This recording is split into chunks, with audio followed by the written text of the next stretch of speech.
Hey everybody, thanks for coming. We're Joe Declassified, and this is Steve Reiss. Just in case some of you don't know who Joe Declassified are, we are a registered not-for-profit. We have been doing G.I.Joe conventions and G.I.Joe centric conventions since 2007. We set up a museum display. We don't sell anything in the booth, but we connect with other collectors so that we can bring in stuff that is rare, prototypes, original Hasbro paintings, licensed items that just are so rare no one owns, things like that. So things that are normally hidden away in someone's private collection, we like to bring it out so everyone has a chance to see it.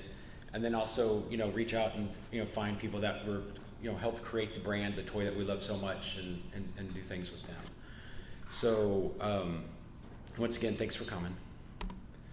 This is Steve Reiss, and I'm gonna pass this over to Justin Talton. Good afternoon. It is my great pleasure to introduce professional designer and illustrator Steve Reiss. Steve has been drawing most of his life and has a degree in industrial design from Syracuse University.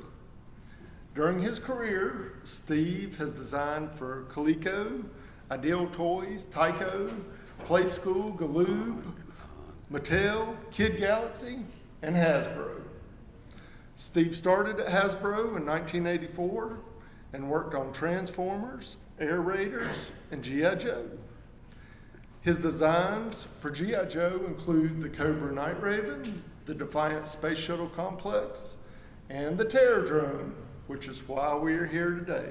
Thank you for being here, Steve. My pleasure. Thanks for asking.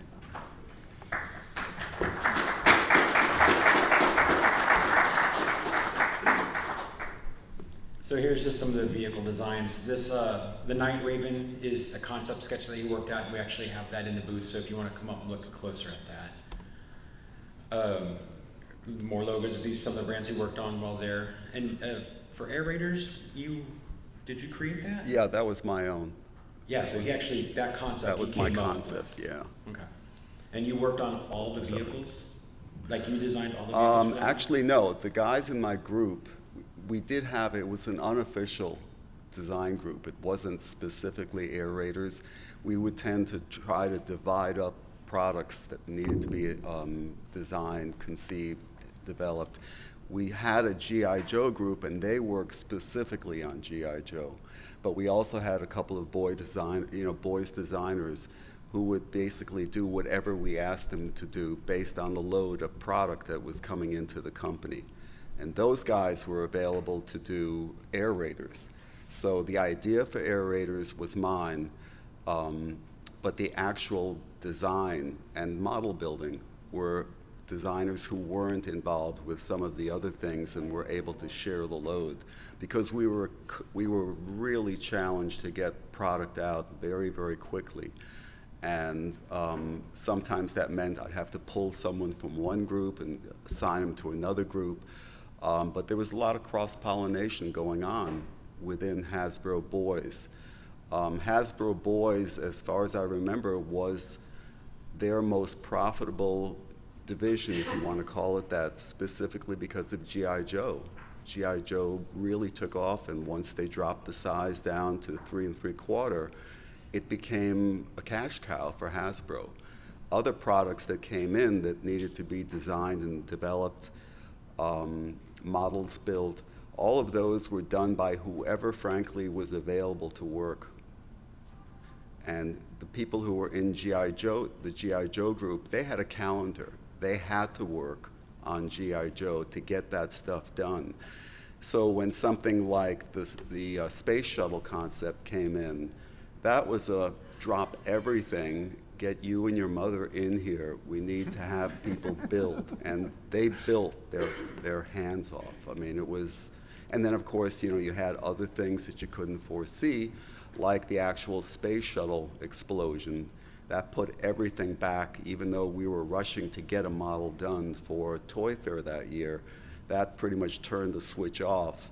And we again reassigned those people to work on other products until the bad chemistry after the Challenger explosion, settled down. Then we went back onto the shuttle work again. Well, we could spend the next 4 hours talking about non-things that we're here to talk about. So Sure. don't forget, he will be in the booth right after this for a couple hours. So come down and Gladly. talk questions, get autographs, stuff like that. But we're actually here, I think, for this. Imagine this! Deep in the jungle, you discover it, the Cobra Terrordrome with gun emplacements almost everywhere and special base for refueling vehicles. There he is! The Cobra Terrordrome is really incredible. Cobra's got the right materials. Cobra's got the perfect place. Cobra launch base. Cobra launch base. Cobra's got a threat more evil than G.I. Joe has ever faced. Cobra launch base. Dr. Mindbender! We're ready for the Joes. Launch the Firebat. G.I. Joe! Won't know what hit them. That's Dr. Mindbender! It's time to warn the Joes, but suddenly they launch the Firebat. G.I. Joe! American hero! Will the Cobra launch base be the beginning of the end for G.I. Joe? Find out in Marvel Comics. So this is what we're here for. This is the Terrordrome. This is something that Steve Reiss worked on for 9 days designing. And we're really fortunate to have Steve here because of Justin and what Justin found. And we're going to share how you found this art we're about to see. Okay, well, in February of this year, 21 unique Terrordrome design sketches were brought to my attention, and I was so excited when I saw them that I immediately called my friend Steve and said, Steve, we got to have a FaceTime call, and I got to show you these sketches. And we looked at them together. That's right. And Steve was excited as I was to see these things because you hadn't seen them in 40 years. That's right. Yeah. And as we were going through them, he was rattling off facts and names of people who worked on this stuff and how he came up with things. And I thought, we have got to get Steve to JoeFest. And you did. Well, here And I you appreciate are. the interest in it. So Chris and the Declassified group was kind enough to scan them in so that we can present them to all of you today, and Steve can talk about them in person and just share the thrill and the excitement and maybe how you came up with some things as you were working on this 40 years ago. So Pleased to do. thank you for being here. My Let's pleasure. get to it. Go All ahead. right, Start this her is up. the first sketch. So just let me, before he starts talking. Sure. We divide these into 4 sections. And so like this, we labeled this headquarters based concept, and a few of the sketches like in this concept. This is something that basically Carson with 3D Joes and myself came up with. This is not how he designed it, but we felt it was a good way to present this art. So starting off here is what we figured is more like a 1983 headquarters type concept. Yeah, this was the first shot at the attempt at trying to visualize what this might look like.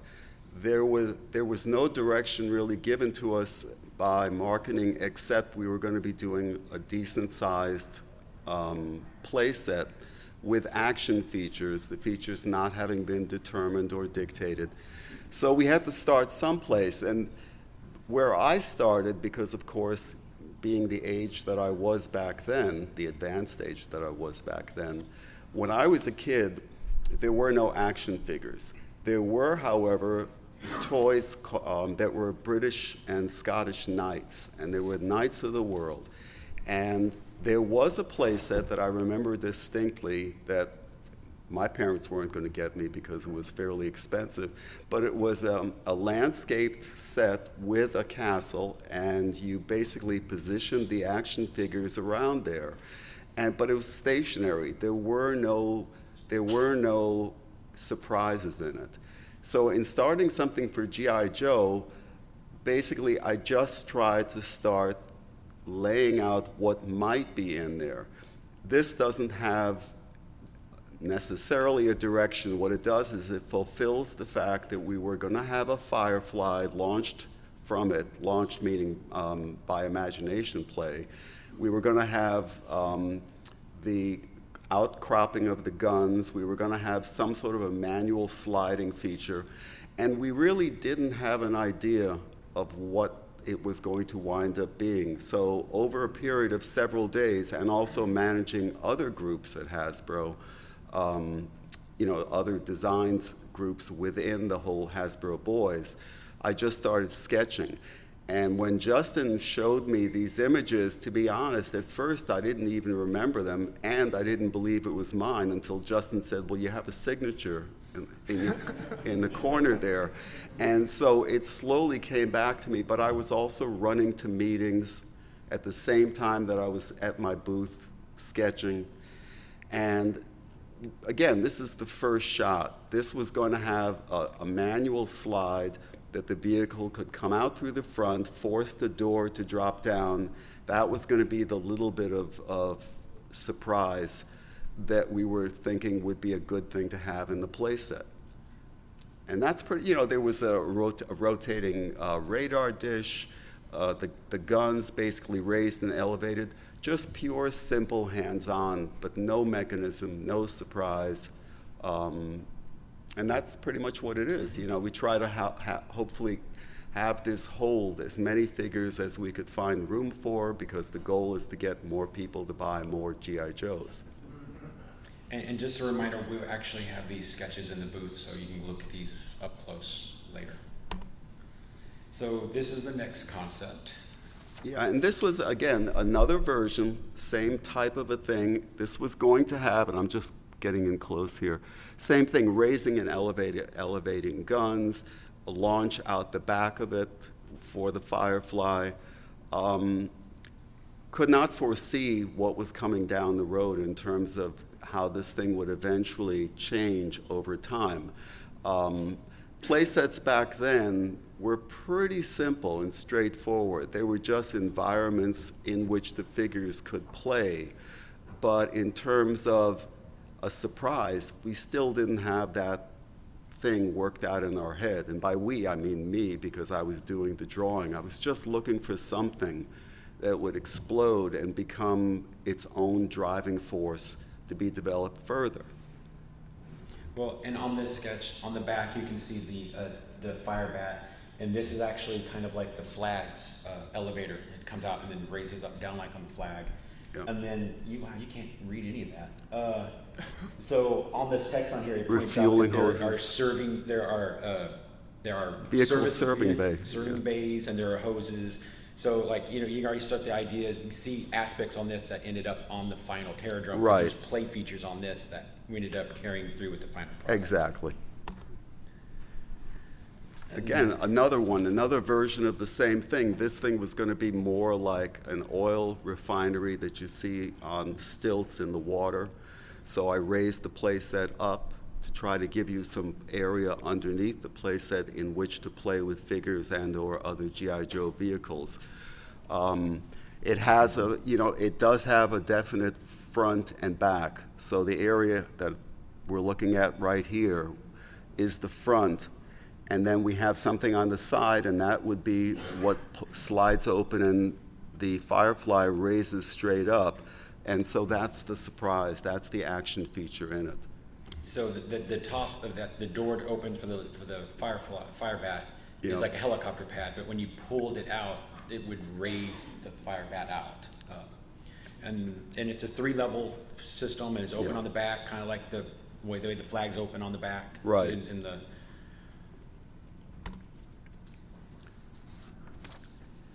So this is the one that we looked at. We thought it's very similar to the space shuttle Cape Canaveral, the what do we call it? Oh, the Defiant. The vehicle preparation hangar. Right. Well, one thing I'm seeing now that I look at it, this reminds me in a certain way of the Jawa Sandcrawler in terms of the general overall shape of it. Having seen Star Wars as it later became the movie that everybody fell in love with, I noticed that this sort of reminds me a little bit of that Jawa Sandcrawler. It's just something where, again, it's almost a dollhouse. Don't mean to use the word doll when it comes to G.I. Joe, but it's basically a dollhouse for the G.I. Joe figures, and this one includes the Firefly vehicle, and those doors just open almost like barn doors. So what would happen is you'd probably have a button or a slide, you'd push that, the doors open, and then the launch pad would slide out on these legs. And there's little tank treads on the bottom of them. And it's 3 levels with service bays to put your vehicles on the bottom, and then, and then elevator and then center to raise your figures up and down in. And then the next one. So speaking of Jawas, now we're looking at a mobile command-based concept. It's mobile. I called it the mobile command just because there's a lot of features on this that look very similar to what ended up being the mobile command center. And the idea of putting the tractor treads on it was really more, I'll call it a brainstorm in terms of why can't the playset be at least designed to look like it was going to move around.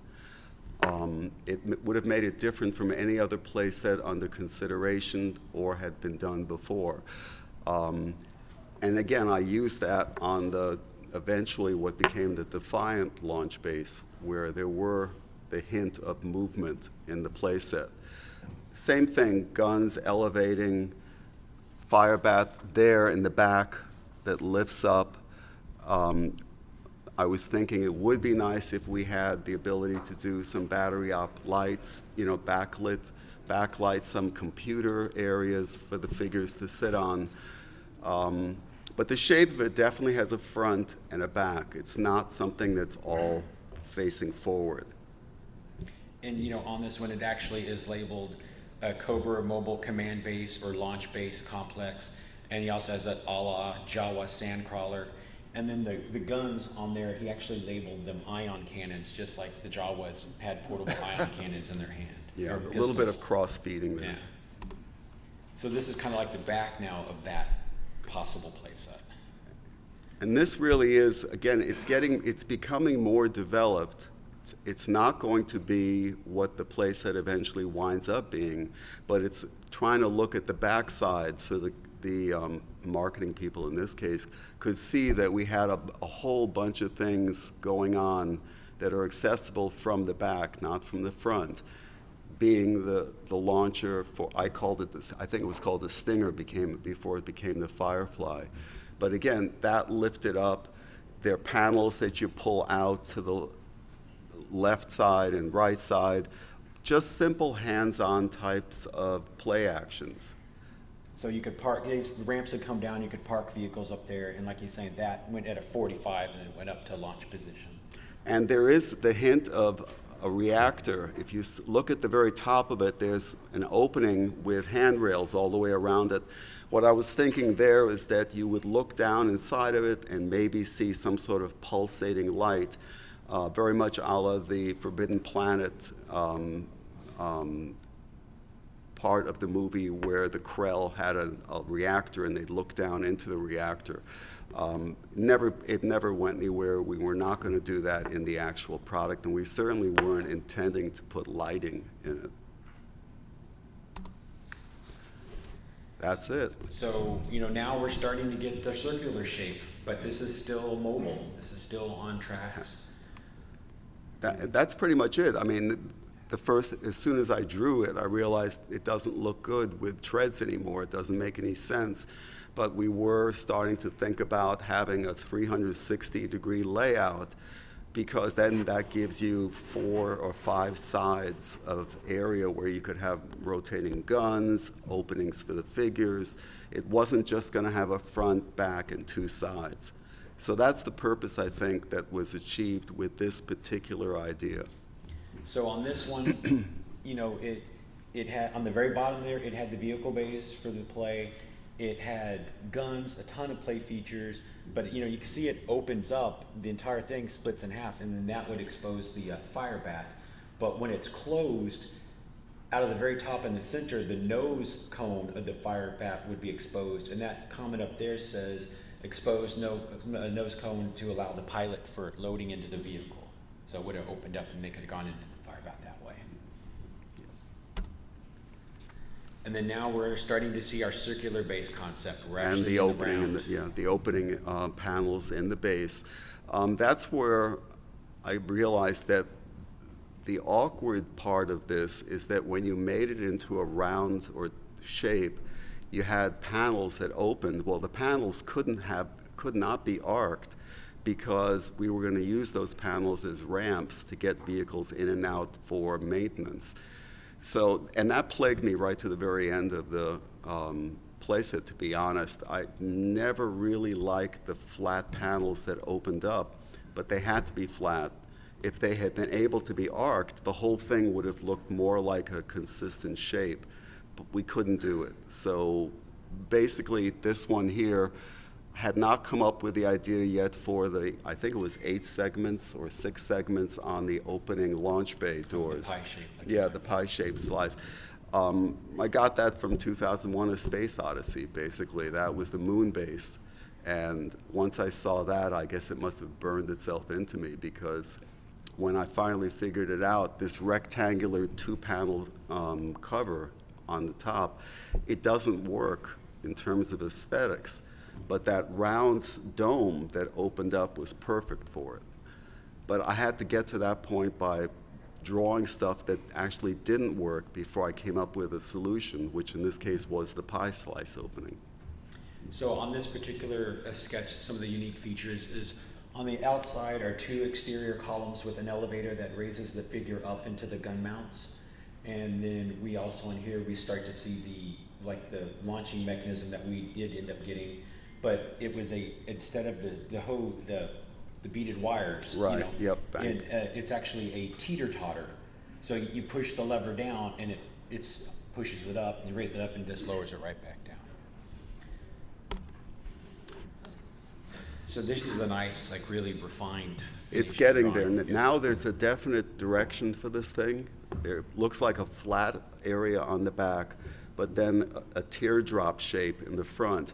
But at least it's starting to become a little more crystallized in my mind in terms of how one gets into this and plays with it. And that's why I did that little side view up at the very top, showing a kid playing at the back end of this. And the scale is completely off. I don't pretend to draw people very well, but this was going to be something where the kid could actually have the play set in front of him, aiming in that direction. It's a stationary play set, so it doesn't have treads on it, but it was, again, some way to be able to allow the kid to reach around, open certain areas, move various vehicles in and out, and then access to the top, including, again, the older Stinger Firefly launch area. That still has not been solidified into the flower petal version. Well, I've got to say, this kid looks very happy in your drawing. He's got nice hair, too, doesn't he? So some of the cool features on this is, you know, you have 4 vehicle bays. You can see a swamp skier on there, so it kind of gives you an idea of scale. The doors, you can't read it on this. You can on the screen here. There's a little panel that says push. So these big support beams that are supporting the weight of the building are actually, you push that in, and that's what triggers the door that lowers the ramp. Those were little spring-loaded buttons. You press in, door pops open. Mm-hmm. Simple mechanism, wouldn't have cost a fortune. And then on the top here is a slide mechanism that opens the door, and another slide mechanism that pushes it up into the launch position. And then This is, again, another version going back now to the complete circular shape. Still had not decided how I was going to handle the Firefly launch area, so it's just sort of sitting there in the middle. At this point, I didn't even address the lower part of the play set. I was still trying to come to grips with, well, what do we do with these areas which I turned into, hopefully a computer screen, a blast shield, just to give it a reason to be. And that's part of the design process many times. Your hand is just wandering around in your drawing, and hopefully you see something that gels and makes sense to you. But it's very much a trial and error thing, so not concentrating on a beautiful illustration, I'm concentrating on what do we want for this playset that will make it the type of playset that it will become popular and also give the kid a reason to get it. So, this is an interesting thing I liked about this one is that, you have the big blast shields, but if you look around the design around the upper rim, that looks like basically what we got with the Terrordrome. But it's really interesting to me is the play features on the Firebat launch section is you have two doors that open up like that, very similar to the Defiant, which he designed. You have a big blast shield on the bottom that says blast, just like we got on the Defiant that he designed. And then on the doors, you can barely see it here, but half of this, that's Cobra. So that's half a Cobra. On the other side would have been the other half. So when they close together, it has the word Cobra down the top of the doors. Also, on this one, the date, it's hard to read up there on the screen, but these are dated this one's May 22nd 84. of 1984 So that's the 22nd was the first day and the 31st was the last day. on Yeah. these particular sketches. Right. Yes, sir. So like I said, these are not in order, but it just kind of shows you all the different ways they were thinking and processing this, and how it's interesting that honestly all the ones that you're about to see that really are like what we got were done on the first day. Yeah. Like you worked on it for 9 days, but you could have been done on the day one. And that's that happens all the time. I mean, I was taught in school even, usually when you're doing design work in general, whether it's sketches or designing a product or whatever, usually your first go at it turns out to be the best of them, and you're just you work away from it looking for something that you already had in the beginning. You just didn't see it like that. And we were expected to develop, we weren't expected to just do one sketch and say, oh yeah, this is it, send it off, have models built. No, we had to go through the process and figure it out for ourselves to reconcile why it looked the way it did in the end, because everything that was in any of these sketches was going to cost money in terms of the amount of plastic we were using. So you couldn't just assume that you had a blank check. This all had to be done within the frame of this needs to be affordable to the company. You certainly can't make it so that the price is so much that it's a great product, but no one can afford to buy it. So that was the other half of the process. Well, when you started your design, you were often just said, make a vehicle that's in this particular price point. Yep. So you already knew that you can't do more than this type of stuff Right. for this amount of money of a toy. And the Firefly was, designed later on by Todd Wise, so we knew there was going to be some sort of a vehicle. We knew it wouldn't be a very expensive vehicle. We thought it might be almost like the vehicle that was on the tail end of the Raven jet, that little, I forget what. The drone. The drone. The drone was just two pieces of plastic. Here, we didn't even get into trying to figure out what would become Firefly because we were so busy trying to give the home for the Firefly the attention first. And Todd Wise is the one who actually designed the eventual Firefly with the folding wingtips so it would fit within the playset. So now we're starting to get into stuff that we felt fit more into the category of a production-like toy. Yeah, This it is the one with speaks. the clear dome. Yeah, and originally out of desperation, I wanted to do something different, so I showed a clear plastic dome on the top, which, if you think about it, makes very little sense because then the kid has to lift it off to get into it. The plastic would have cost a fortune, But the idea again of we're getting happier and happier with the circular playset concept. Now it's just the question of developing it further along so that it works in all different play scenarios. But the clear dome was, it shows up in this one, I think it's gone in the next one, and that's where it belonged, was gone. So some cool aspects of this is first off is the clear dome. And then on this particular one, the upper level with the gun sticking out has Rotate. the indicator that it rotates. And that's a feature that he ended up doing a lot of trying to do in the more sketches. But it's interesting that in the commercial, the gun section rotates and spins. And as I thought it was interesting that, why would they have done that in the commercial? you know, you did the sketches, but you're saying that when you did the models and later on you dropped that idea. Oh, right? that went out so fast. You know, I saw these things in my mind's eye. I was trying to think of, well, how would this look on TV? So I thought the upper stage with all of the guns rotating constantly, but how do you do that in a toy? You know, you have all your figures carefully balanced. You're going to pick the whole thing and rotate it to the left or right? Probably not. So it was something that had to become a stationary, stable item. And then on the bottom here, it had, you know, this is the back view. So I guess the child would be playing here on the back, loading the fire bat on the back. But these walls that stick out, those did not. Buttresses. The buttresses, they did not fold around and fill in the back. They are actually a permanent wall.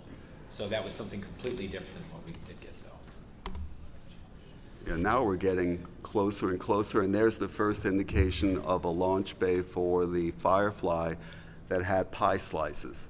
Mm-hmm. So that's the first, and that's, you know, when I got to that point and I had drawn that, I figured, yeah, that's the answer. The problem or the challenge that we had was figuring out the mechanism to make the slices all open smoothly, because when you have 6 or 8 slices and they all have to come together and they all have to pull away, it's really easy to have plastic jam against each other. We had a model builder and our mechanical guy, Paul Katowski, and I believe Freddie Edens also worked on it. But Paul Katowski is the one who I think used the bank chain, you know, the type that they have hold pens so you don't walk out from the bank. But it's basically a chain drive that causes a ring to pull down, forcing the segments open, and then you raise the lever and it comes together again. So it's all controlled and you never run into a jamming situation.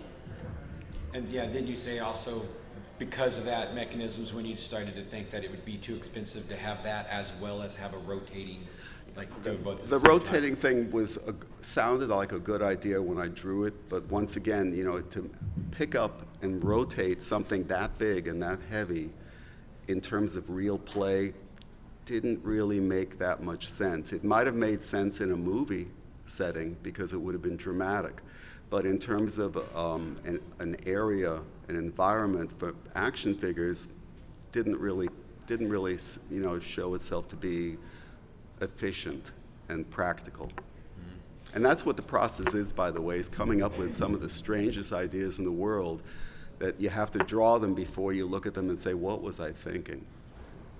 So on this one, once again, this was done on the first day of work. Yeah. So, you know, we have this darn near done, you know, what we got.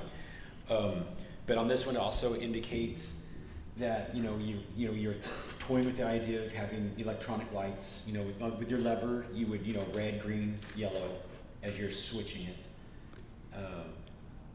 And then, but, you know, all has the bays around the side and a lot of other things that are like the final toy. Yeah, that's getting there now. Now you can see the lower section with the panels that all come out. And again, that's where, once again, you know, I saw that the flat panels dropping down and then coming back together again around the central section of it. It wasn't the most attractive solution, but it was the only one I could come up with. You know, again, if I had found a way to be able to have arced sections, all of which opened and still functioned as ramps for the vehicle, and then all closed up again so the thing would have one round uniform shape, I would have done that, but there really was no way. And it took a number of these sketches to find out that, yeah, it may not be the prettiest solution, but it works. Well, and on this sketch, it's just covered in movable parts and play features. All, like you said, all the doors on the bottom came down. The top rotates. Then up there, you can see the silhouette there of the fire bat in the inside to show you its, you know, vertical launch position. And the tops open up, you know, out like that. And then inside, you had 2 elevators going up and down to the next level. And then you also have the idea of electric lights. So your launch, you know, to indicate your launch system, you had electric lights for different colors there. Yeah, and you have access for the figures to be placed in the top, which is open. In terms of the idea of rotating the entire Firefly launch area was impractical, totally impractical, because that became a huge central part of the playset. That's where the engineer was able to fix the lever that would actually cause the pie slices to open and close. So having that whole thing be expected to rotate along with the top was not practical, and it was put to bed quickly. But this was done on the first day, so Yeah. you didn't know it on Didn't that time. think about it that far ahead. So here is another design. This one was interesting because you had to pull up the top level there. Yeah. And then that rotated and that rotated.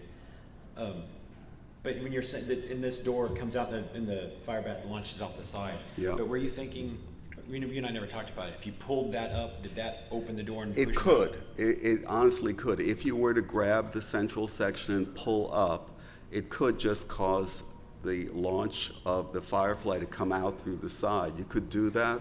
I didn't really love the look of this thing with this area in the middle that pulls up, and it also makes access into the playset for action figure placement a lot harder. Just not practical. So on this one, on the bottom, you have the vehicle bays, then you have the launch area, then you have the upper open deck, but those had viewing windows through, Yeah. and then you had this gun turret that went up down. So you actually had 4 levels of play on this version. Yeah, this is, and here again at the top level, it looks like what I tried to do was square off the opening instead of having the round pie slice opening. And it just didn't follow in the design of the rest of the playset. So it was considered, but it was put to bed pretty quickly. Other parts of it are very reflective of what became the main, some of the main action features, like the guns, the raising, lowering guns. The fact that you had 4 pie slices opening, part of the reason was I knew that 4 could be made to nest together easily. I hadn't really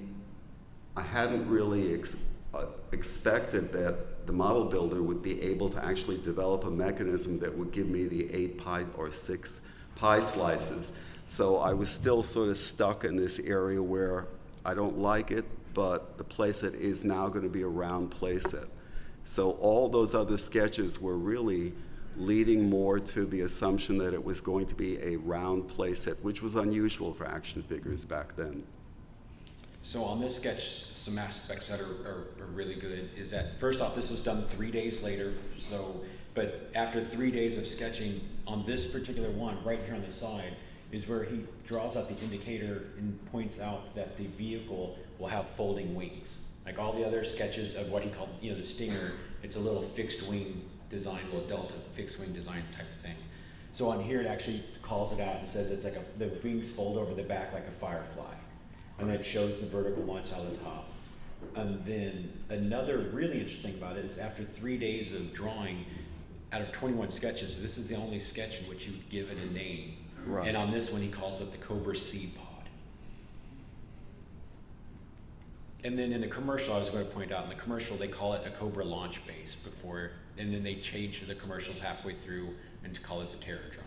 So, And that was there's another name. I think that was marketing that, by that point, it started getting some ideas about what to call it too. Oh, gotcha. So So marketing. Yeah. I don't recall that we really had anything to do with that name. I think we heard it from someone, and it had to have been marketing. Okay. Yeah, this is it. I mean, this is where, now you have complete access to through the top for action figure play. You've got the drop-down panels that open up for service bays for vehicles. You have a lever that slides up and down. It doesn't show, what this doesn't quite call out yet is the addition of the Firefly. What it's showing is a reactor power source in the very middle. There's Firefly up there, but see up In the here. top corner, you have a silhouette. You can see how it's vertical launch inside Right. the vehicle.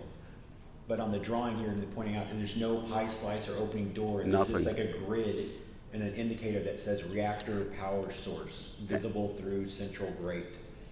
And it's very possible in my mind's eye that at that point I knew that that Firefly was going to be launching up through the middle, but at the same time, I think in terms of the notation, I thought maybe this thing would be bottom lit if we had the ability to use some lighting, and Firefly would still come up from the reactor. So this part of it wasn't really absolutely sure yet. This sketch was done on the 22nd, so this was also done on the first day. Yeah. And everything about this basically looks like what we got, except for the cone and the light. It has, it's going to have lights and it rotates. Right. But everything about the shape is like what we got. Yep. And that's a good shot looking down at it now. Now we have the pie slices. We've got the drop-down panels. We've got the upper level that shows where the figures would probably be seeing view screens. I'm showing you computer control stations. All of that was now assumed to be pretty close to what we were going to be building. We didn't do orthographics. That's one thing about G.I. Joe that was surprising to me. Because I had worked at other toy companies, I was brought up doing orthographic drawings, which is front view, side view, top view, back view, section view. That's what we would build models from. When I got to Hasbro, I was actually pretty shocked that a skill that I had developed and become very, very competent in was not going to be used. People would go ahead and just start cutting plastic and building these things. And you can imagine when if you're building a house and you're not starting on the roof, you're starting on the basement and you're just putting things together, hoping they're going to fit. It became a learning process for me. And I have to say, for all of the other toy companies that I've worked for, and there have been a lot of them actually, none of them utilized that type of development process. They all started with orthographic drawings. Whether the models were going to be built in the United States or in China or wherever, it always started with orthographic drawings because that's how you can figure out how much plastic you're going to be using. You get to see how big things are in relation to other things. Building a model is a unique thing that I think Hasbro must have pioneered. I just walked into it when I started. And this sketch basically looks like what we got, except the note on it that says upper level rotates. And this was done on day 2 of your sketch work. So now, just to indicate, the remaining slides are all done on the 31st. They're done when you were done. Yep. And these are just basically going to be sketches of showing it like as but almost like a real vehicle, a real thing, not a toy, like in scenes in forests and stuff like that. And there is a little interesting note about this. I have distinct memories. We hired an outside illustrator to do concept art of the Terrordrome. I don't know what happened to that illustration. If someone finds it, they're probably sitting on a nice little investment because that thing disappeared, and I don't know what happened to it. It was a beautifully done airbrush illustration of the Terrordrome at night. You had lighting effects coming up from the launch bay. You had little spotlights on the bottom rim illuminating the ground around it. And where it went, I don't know. And I've spoken to people. No one seems to know about it. Very few people remember it. But I know that we paid for this to be done. It was a beautiful painting, too. So on this one, the notes call out that there are red spotlights that beam down onto the ground over the bay openings from underneath like the outer rim. And then when the Firefly doors open up, a beam of red light lights up, around this. So you see the indicator lights. It would have been dramatic. It would have been a beautiful piece of art to have. I just wish I knew what happened to it. And that was another view looking sort of at it and up at it just to show the general shape of it, make it look a little more massive. This is not what that illustration that I was referring to looked like. The one the previous slide, that is a piece of artwork that must be located somewhere. Who knows? Maybe it's in someone's garage. And on this sketch, you got a Cobra soldier guard standing on the outside. you have a claw flying over the top of it, and then instead of opening bays, you basically have the bays are off on the side, so it's more like a wall.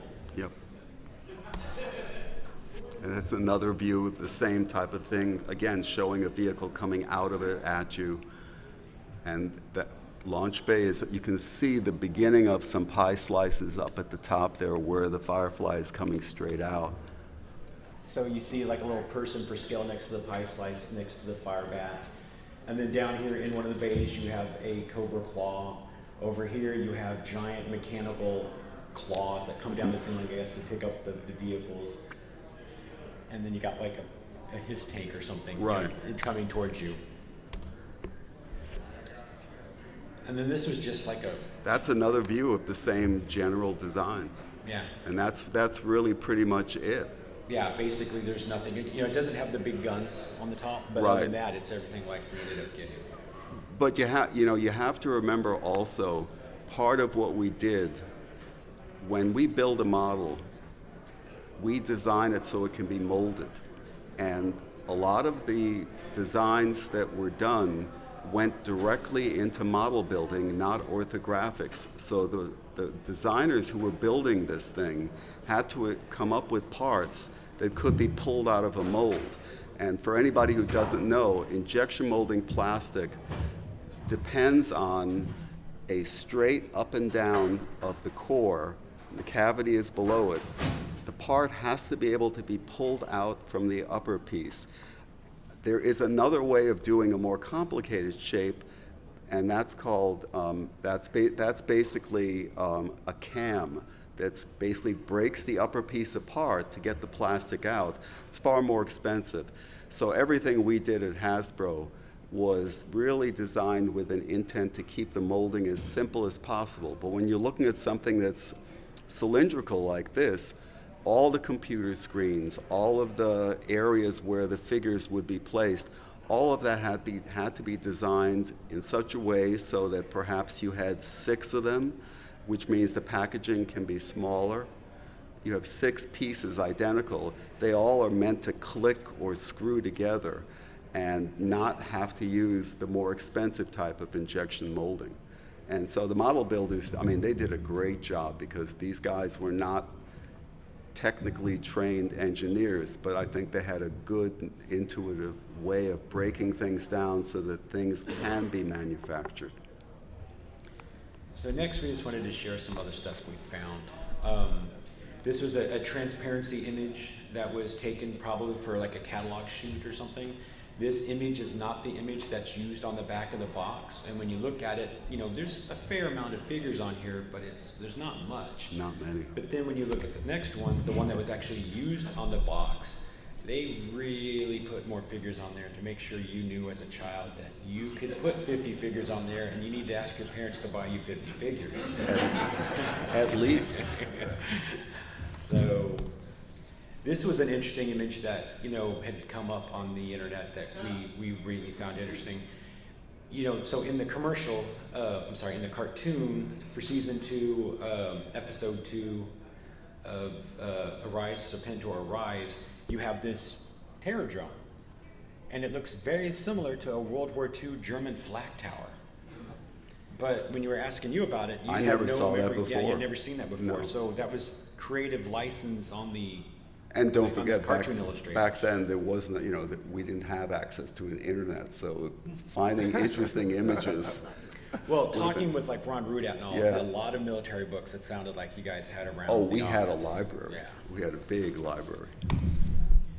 This was an interesting post on Facebook that Kurt Bazzigan did a while back that was really interesting, and we wanted to put this on here because this particular broom he called the Terrordrome. That's right. And so we asked Steve, what came first, the room or the toy, and you pointed out that this was... This was in the building that was directly next door to the original A&P building that Hasbro was in when I first started. They then went across the street to what was a molding plant, and that was totally gutted and turned into a huge. They were hiring so many designers and engineers that they couldn't fit them in the old A&P building. So instead, they completely redid what was a factory building right next door. Part of that was going to be a Terrordrome for all of the meetings and presentations, and that's one of them. So it was like an amphitheater room where they did their brainstorming and design sessions. So, and those are all former Hasbro designers and stuff in the background. And marketing, too. And marketing. Next. So Easter eggs. It's something that we as collectors always love to hear and see because it's a fun little tidbit that we found. And we noticed on the sticker sheet, it's actually a Reese drive. One of the stickers just below the... And I had nothing to do with that. Let me just say, that was almost certainly the art department under Matt. I'm trying to remember Matt's last name. Thank you. That was done in his department. So labels might have been doodled on a little bit by designers, but 9 times out of 10, by the time they were doing labels and label design, we were on to other projects. So then we asked him about a fan theory where everyone's talking about how the Cobra Claw should snap onto the doors.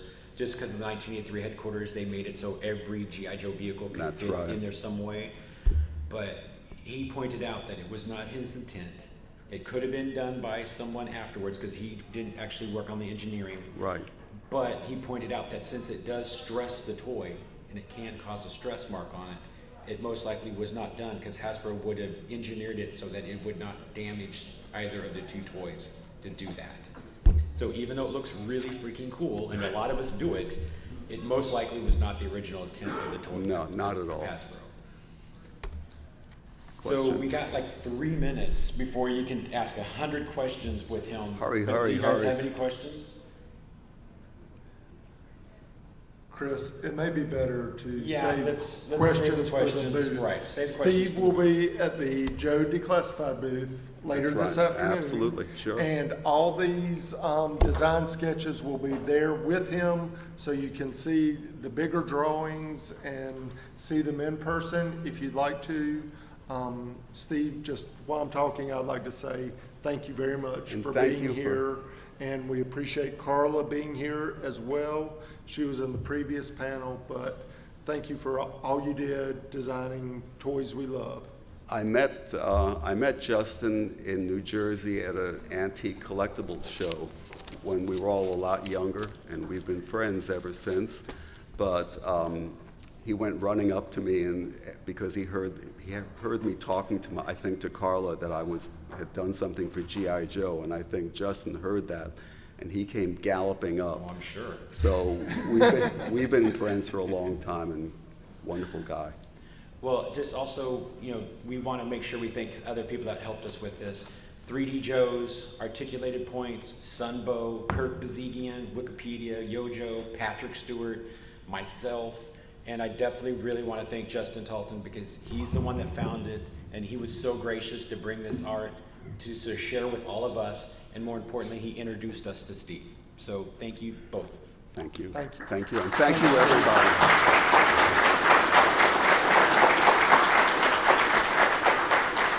One minute. Yeah, so I'll he's say- going to be in the booth for the next Yeah. couple hours if you guys want to come see Let him. me just say one thing. Thank you to all of you who kept G.I. Joe alive, because G.I. Joe would not have lasted as long as it did, except for fans. And it's important that you continue to try to play with it when you can play with it, collect it when you want to collect it. But it was done in a time when life was a lot more simple. And those of us who worked on Joe in one way or another appreciate all of you, seriously. And also, real quick, Justin Kavanaugh graciously made file cards like he used to do back for all the designers. I'm sorry, James Kavanaugh. I apologize, James.